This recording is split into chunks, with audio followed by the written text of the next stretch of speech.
Assalamualaikum warahmatullahi wabarakatuh. Kami dari kelompok 7, nama saya Tasya Putri Ramadhani dan teman saya ada Rizka Amelia Aziz dan Sarah Darmawanti Ritonga. Di sini kami akan membuat video untuk memenuhi tugas proyek di mata kuliah perkembangan peserta didik. Materi yang akan kami sampaikan mengenai perkembangan fisik pada remaja. Baiklah, langsung saja. Adapun aspek materi yang akan kami sampaikan ada 4, yaitu pengertian perkembangan, prinsip-prinsip perkembangan, tahap-tahap perkembangan, faktor-faktor yang mempengaruhi perkembangan. Baiklah, materi pertama dan kedua akan dijelaskan oleh saya sendiri. Baiklah, langsung saja. Pengertian perkembangan. Perkembangan sendiri mempunyai definisi, yaitu perkembangan adalah bertambahnya kemampuan atau skill dalam struktur dan fungsi tubuh yang lebih kompleks dalam pola teratur dan dapat diramalkan sebagai hasil proses pematangan. Perkembangan menyangkut adanya proses pematangan sel-sel tubuh, jaringan tubuh, organ-organ, dan sistem organ yang berkembang sehingga dapat memenuhi fungsinya. Selanjutnya, prinsip-prinsip perkembangan. Manusia tidak pernah mengalami keadaan yang statis. Sejak terjadinya proses pembuahan hingga ajal tiba, manusia selalu mengalami perubahan. Perubahan tersebut bisa jadi menanjak, bisa jadi mengalami kemunduran.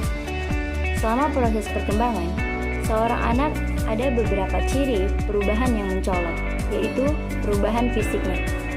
Misalnya perubahan tinggi badan, berat badan, dan organ dalam tubuh lainnya, misalnya otak, jantung, dan lain sebagainya. Kemudian ada perubahan proporsi, misalnya perubahan perbandingan antara kepala dan tubuh pada seorang anak. Selain itu ada perubahan mental, perubahan yang meliputi memori, penalaran, persepsi, emosi, sosial, dan imajinasi. Hilangnya ciri-ciri sosial yang lama berganti dengan ciri-ciri sikap sosial, yang misalnya egosentris, yang hilangnya berganti dengan sikap prososial. Perkenalkan, nama saya Rizka Amelia Aziz. Di sini saya akan membawakan materi mengenai tahap-tahap perkembangan. Jadi menurut ahli Harlock, dia menyatakan bahwa ada 10 tahap perkembangan. Yang pertama itu dimulai dari masa pranatal, di mana terjadi sejak proses pembuahan atau konsepsi sampai anak terlahir ke dunia. Pada masa ini, pertumbuhan serta perkembangan fisik dan psikis sangat penting bagi seorang anak, di mana jenis kelamin dan bentuk fisik telah ditentukan sejak dalam masakan. Yang kedua yaitu masa bayi baru lahir, dimulai dari hari pertama kelahiran sampai dengan 2 minggu setelah kelahiran. Pada masa ini ditandai dengan terlepasnya tali pusat pada bayi. Kemudian yang ketiga yaitu masa bayi, yang dimulai dari 2 minggu setelah kelahiran sampai dengan usia 2 tahun. Pada masa inilah anak mulai belajar merangkak, duduk, berdiri, berjalan, dan berlari. Pada masa ini juga anak mulai berkomunikasi dengan caranya sendiri kepada orang-orang di sekitarnya.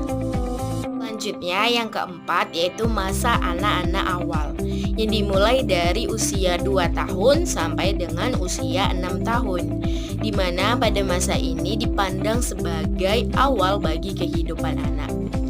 Kemudian yang kelima yaitu masa anak-anak akhir, yang dimulai dari usia 6 tahun sampai dengan usia 13 tahun. Pada masa ini dipandang sebagai anak sekolah dasar. Selanjutnya yang keenam, masa puber. Masa puber ini dimulai dari usia 14 tahun sampai dengan usia 16 tahun, di mana dipandang sebagai masa awal memasuki masa remaja. Selanjutnya yang ketujuh yaitu masa remaja, yang dimulai dari usia 16 tahun sampai dengan usia 18 tahun. Masa remaja merupakan masa peralihan dari anak menjadi dewasa. Yang kedelapan yaitu masa dewasa dini, di mana dimulai dari usia 18 tahun sampai dengan usia 40 tahun. Kemudian yang ke-9 yaitu masa dewasa madya, di mana dimulai dari usia 40 tahun sampai dengan usia 60 tahun. Dan yang terakhir yang ke-10 yaitu masa usia lanjut, di mana dimulai dari usia 60 tahun sampai dengan akhir hayat.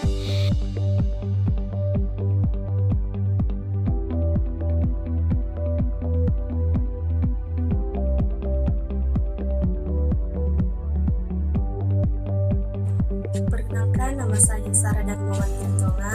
Saya akan menjelaskan tentang faktor-faktor yang mempengaruhi perkembangan. Menurut aliran konvergensi, perkembangan individu sebenarnya ditentukan oleh kedua kekuatan, baik faktor dasar atau bawaan maupun faktor lingkungan atau pendidikan. Keduanya secara konvergen akan menentukan atau mewujudkan perkembangan seorang individu. Sejalan dengan pendapat ini, Ki Hajar Dewantara mengemukakan ada dua faktor yang mempengaruhi perkembangan individu. Menurut Harlock tahun 1980, baik faktor kondisi internal maupun faktor kondisi eksternal akan dapat mempengaruhi tempo atau kecepatan dan sifat atau kualitas perkembangan seseorang. Tetapi sejauh mana pengaruh kedua faktor tersebut sukar untuk ditentukan. Terlebih lagi untuk dibedakan mana yang penting dan kurang penting. Ada beberapa faktor-faktor yang berkaitan dengan perkembangan seseorang, yaitu 1. Intelijensi merupakan faktor yang terpenting. Kecerdasan yang tinggi disertai oleh perkembangan yang cepat. Sebaliknya, jika kecerdasan rendah, maka anak akan terbelakang dalam pertumbuhan dan perkembangan. Kedua, seks. Perbedaan perkembangan antara kedua jenis seks tidak tampak jelas. Yang nyata kelihatan adalah kecepatan dalam pertumbuhan jasmaninya. Pada waktu lahir, anak laki-laki lebih besar dari perempuan, tetapi anak perempuan lebih cepat perkembangannya dan lebih cepat pula dalam mencapai kedewasaannya daripada anak laki-laki. Anak perempuan pada umumnya lebih cepat mencapai kematangan seksnya kira-kira 1 atau 2 tahun lebih awal dari psikisnya. Juga tampak lebih cepat besar daripada anak laki-laki. Hal ini jelas pada anak umur 9-12 tahun. 3. Kelenjar-kelenjar.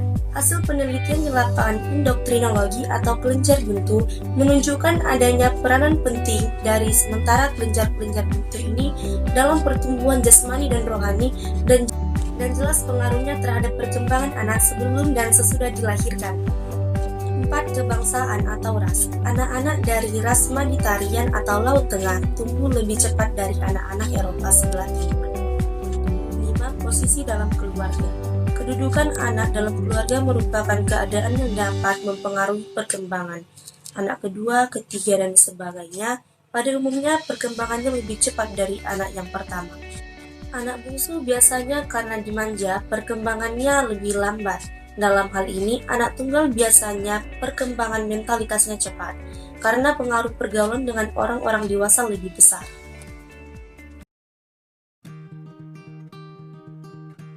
Anak-anak Negro dan Indian pertumbuhannya tidak terlalu cepat dibandingkan dengan anak-anak kulit putih dan kuning.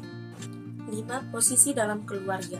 Kedudukan anak dalam keluarga merupakan keadaan yang dapat mempengaruhi perkembangan.